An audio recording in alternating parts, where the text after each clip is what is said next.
Hey, what's going on with it once again? Ladies and gentlemen, fanboys and fangirls is the one, the only Mr. Criticism Guy 2009, aka Nintendo Free 20, Nintendo Sony Free 2011. Excuse me, I still gotta get used to saying that, even though I've been saying it for 2 weeks, almost 3 weeks. But yeah, without further ado, before I do get this shit started, see if I can find my ticket thing, which I just put away somewhere. I have no idea where the fuck it's at now, but I was gonna surprise with it on. Here it is. Never mind. Bam! I want to see this little fucking bad boy right here, which is really fucking awesome. Hopefully you saw the title up above and below. This one's The Lone Survivor, starring Mark Walberg and a couple other people on there, which I don't really know too much about, but without further ado, let's begin. So I'm not going to get too much into detail of the movie. Hopefully most of you guys saw it, even though I did do an alternative media news thing on it. Like on, there was actually people out there in Tampa, Florida, that they saw this movie. Unfortunately, this one guy got shot because he was talking a lot of shit. This old 71-year-old cop shot this younger 43-year-old dude. It's almost the same age as my mom. It's crazy as fuck.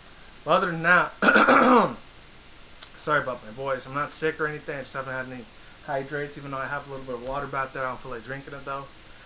So yeah, pretty much it's based on a true story, and the way that I'm only going to talk about the intro and the outro and a couple other scenes from the movies. The intro just shows pretty much shows that guy's name was Marcus. I forgot what his last name was, but it was like based in 2007 or 2006 or 2008, one of those years. Pretty much around the time I was still in high school, just finishing up my last 2 years before I went to college and shit. Really crazy times. But other than that, it's about this guy named Marcus. He ends up going on this mission in Afghanistan, somewhere in Iraq. And even though I really don't pay too much mind to the military, even though I'll respect them a little bit, but not too much, unfortunately. So if you're on duty military or off duty or whatever military person, no disrespect to you, I just really don't agree with war that much. I'm sorry. Even though I am a lover and a fighter, but at the same time, you know, I don't go out there shooting, blasting people's fucking heads off. You know, I don't do that. I'm not trying to judge your people's guys on your military job, but unfortunately this will come to a point where the military takes over the U.S. and shit. But that's for my alternative media stuff, so I'll save that separately. I'll just sub that shit aside. I don't know what's up with these sounds. I don't know what it is today. But other than that, I just got back from work like 2 hours ago, so my back's still kind of killing me a little bit.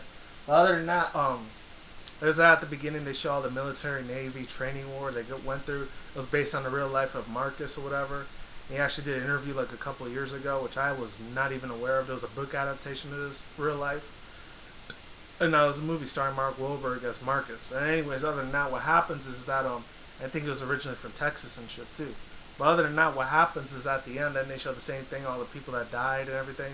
And then the guy is, I forgot what the guy's name was. I think it's Burt something, or Cunningham or something like that. He was the movie director of this movie. He ends up stating this little thing at the end, how he says, there's in quotation marks how there's still millions of young men and women out there that are fighting for the wars and stuff, pretty much around my age, in their early mid-20s, maybe early late 30s and 40s even, maybe 45 is probably like the oldest person I saw, and they're still serving the war today, which is pretty fucking unique. I like that shit. But other than that, besides all that mess, I had something in my hand, sorry about that. The movie adaptation's really good. It pretty much tells you that you shouldn't judge books by their cover, not to be very racist against Arab people, because I remember when I was off my old retail job, which I hated the crap out about 3-4 years ago, before I had my better, higher paying jobs and shit. I knew this one Arab dude. He always come in and out of the store and stuff, and I was really cool with him. He was real cool with me. You know, we never had any problems at all. But you know, since maybe I'm Latino, Mexicano, and stuff, Mexican, Puerto Rican shit, maybe that would probably have a big, huge part to play. I don't know, because I'm almost the exact same skin tone as Arabs. The only difference is they're a lot more darker and shit. And sometimes they get a little crazier than we do, and sometimes they don't. So I never really had a problem with Arabic people and shit. Man, never did. Some of my best friends would have been in the world back in middle school. One or two of them were fucking Arabs, and they were badass. They were really cool, chill kids, you know? I never had a fucking issue with them at all. But unfortunately, in this day and age, there's still people in this fucking country that do play the race card. And I'm not trying to get too sidetracked. I'm very well aware of this. I've been a victim to this shit when it came to racism and shit. To white people mostly, most of the time. No disrespect towards any of you guys. And sometimes black people too, so you know, I'm not going to say all black people are innocent. Some out there that are really shitty. That's how it is in every race. For black, white, Hispanic, Asian, Arab, any of them. There's always going to be asshole pieces of shit in every race, and there's always going to be real nice people in every race. That's how it is, you know? That's the way of the fucking world. But other than that, let's get back onto this subject right now, to this movie review. But yeah, other than that, I actually wasn't even planning on seeing this movie. I was actually going to either see Hercules or another one, that Wolf of Wall Street, but I didn't feel like it.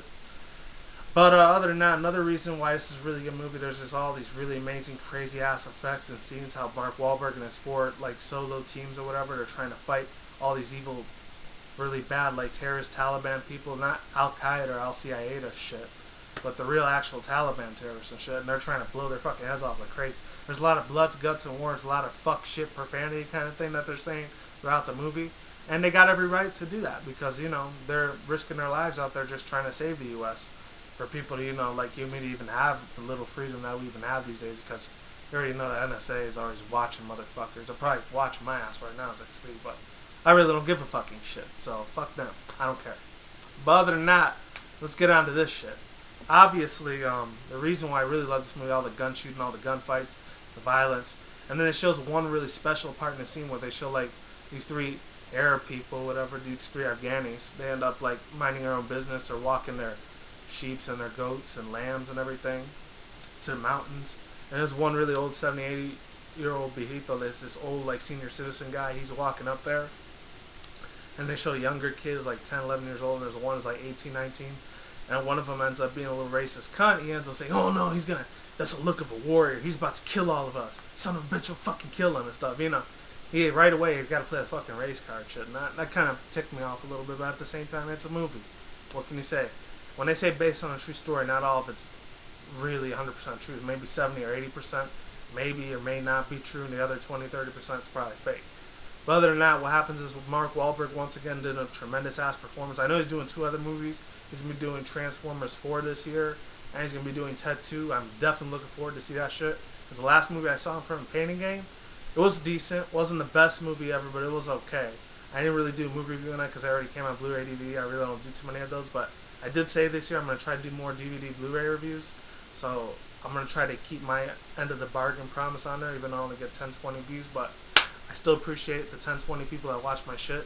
Or if it's 100,000, if I'm lucky enough to get that many views. Because the only highest one I got is either the top 10 sexiest Pokemon shit, which I did a while back, a couple months ago, maybe a year ago. And then another one that almost about a year old, that whole thing with that one guy, I forgot his fucking name.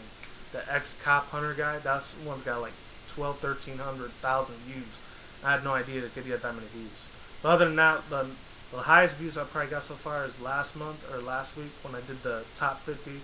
I actually got 50, 60 views on that thing, which was on the top 10 best Sinnoh or Kalos Pokemon. Or it could have been Unova, I don't know, one of those 3.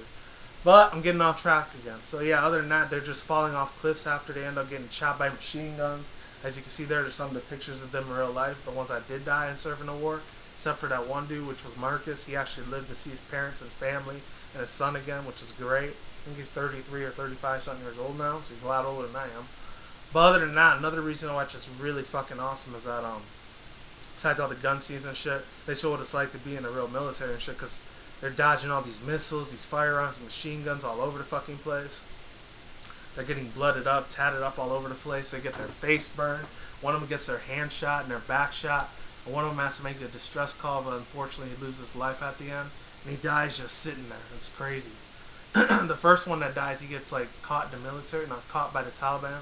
And the second one, he dies like he's just sitting there. And the third one, sadly, right when they were going to get assistance and help, this RPG missile bazooka launcher ends up blowing the shit out one of the U.S. Army. Like, unfortunately, it kills all the helicopters. Not kills all helicopters. It kills all the people inside the helicopters, and it's really fucking sad, you know. Rest in peace to the ones that actually, you know, lost their life on that day, you know, and their family and everything. And then the other one ends up getting away because they're getting like hit by fire and shit. And then one of them's like, yeah, we're gonna get it. Like, no, they die. Like, what the fuck? He's just going apeshit crazy, you know. And then the last one, he dies at the end. He's just shooting like all these pistol round missile or whatever. These little pistol ones, like, they're showing a real slow motion, dramatic wise. And shit's really fucking sad. It really gets to you in the fucking heart. It's really sad. And I felt bad for the guys getting killed out there. And then after that, the last one was Mark Walberg. He ends up leaving there. Played by his name in the movie was Marcus. He ends up like going under this rock and getting close for comfort because he's got a big giant shard or metal steel rod thing in his fucking like leg. And then he jumps into, when he wakes up after that, He ends up jumping in this river and he ends up almost dying. And then the people that he saved before, they actually come to his rescue and then they send him to the village. And this one guy kept saying, "You're Americanese. You're Americanese, right?" And it's like, "Yeah, I'm American, dude. What about it, man? Why are you saving me?" And it's crazy. He didn't have no Boston accent in this one. Because sometimes like they have that Boston style accent, you know. They like toss like this and everything, you know, like that. Excuse me about the helicopter. Sorry about that. But other than that, funny, I was just talking about helicopters too. Yeah, he gets like all this security and comfort, and then one of the Taliban's like, "You gotta leave our country now." It's like, "No, you gotta leave our village now. No, we're gonna like sue you and we're gonna kill you." And he's like, "I'll chop your American head off and I'll kill you right now and send it to your fake ass American hotels." And it's crazy as shit how he's dissing all of us and shit like that. And after that, it's like, "No, you can't do it," because he ends up shooting his AK in there, like saves Mark Walberg's life, AK played by, no, Marcus's life played by Mark Walberg. Sorry, my voice is running out a little bit, so I'm going to make this short as I can. It's probably almost 10 minutes.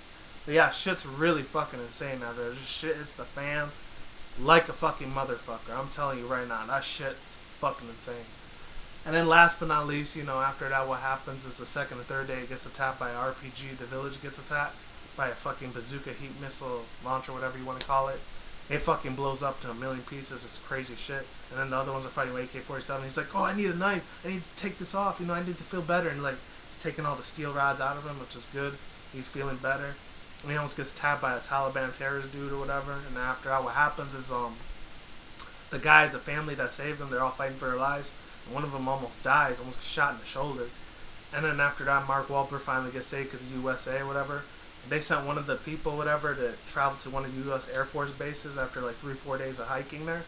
And like he finally got some U.S. Embassy help, whatever, in the mainland areas of Afghanistan. And he goes to U.S. base, I think it's called Bragan or Bragarva, Bergram, whatever you want to call it. Bergram Air Force Base OP or Jack OP, I don't know. Any of those code names. If any people are in the military, you probably know what it does. But other than that, what happens is they finally get all these U.S. helicopters and blowing the shit out of everything. And the U.S. like airplanes with the big ass missiles on the front start blasting shit out of all the terrorists that try to kill him and stuff. And then they save him.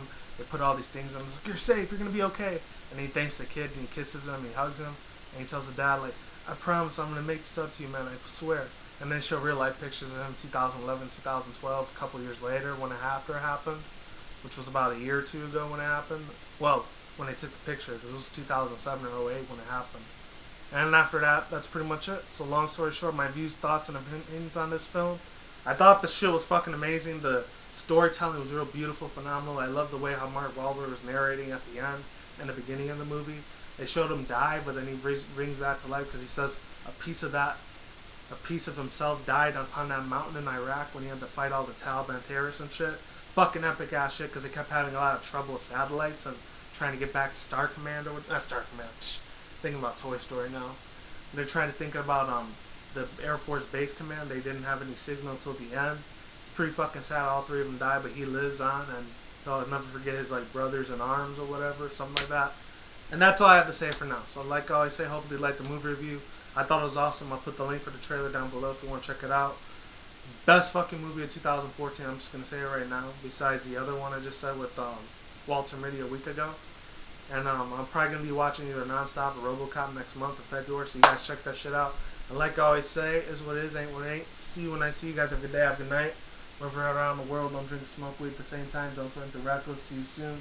See you around. Peace out. Lates, goodbye. I'll talk to you guys soon. Be easy, stay safe, and yeah, lates, goodbye. I'm out.